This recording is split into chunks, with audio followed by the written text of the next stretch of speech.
So Samantha asks, what do you do if a client doesn't like the final portrait? Has that ever happened? So that's a really good question, actually. That has happened only once, which I think is a very, very good record for, 1 out of 300 commissions.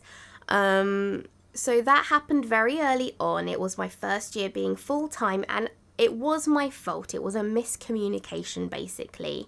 So she'd sent me a picture of her dog, but the legs were cut off, and she wanted the legs on. And she sent me other reference images with, what the dog's legs looked like. It was a Schnauzer. And I said, okay, yeah, sure, I can do that. But I didn't know much about, proportions and things like that at the time. I think it was the first ever Schnauzer that I did. So I drew it, but obviously the legs were slightly too short, I guess. And it was a bit of a weird angle. The camera was sort of pointed down, so the legs would be slightly shortened, if you get what I mean. But when she saw it, I'd finished it, she saw it, she was like, oh no, that doesn't look right. She was really upset. Because I'd sort of been giving her pictures throughout as well, but obviously the legs are the last thing that you do. So she'd been so happy up until I finished the legs.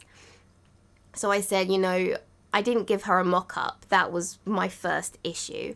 I should have given her a mock-up to approve. And if she had approved the mock-up, then I drew it. I wouldn't have had this issue. But I didn't give her a mock-up. I just said I'd do it.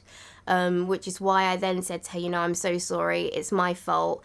Can I draw this image instead? And I chose another picture from the collection of images that she gave me, and she said, yeah, okay, you draw that one. So I drew that one, and she was just so much happy with it, and I didn't have to make any corrections to that one. It was just the full body of the dog, so I didn't need to do any weird additions to it. So that's what I did. I did it for free, and that's the first and only time I've ever had to do it. And since then, I always get people to approve the mock-up first and say, this is what it's gonna look like. If you want to make any corrections, let me know now. And that's just so helpful and has saved me a lot of pain throughout my career. So that has never happened again, thankfully.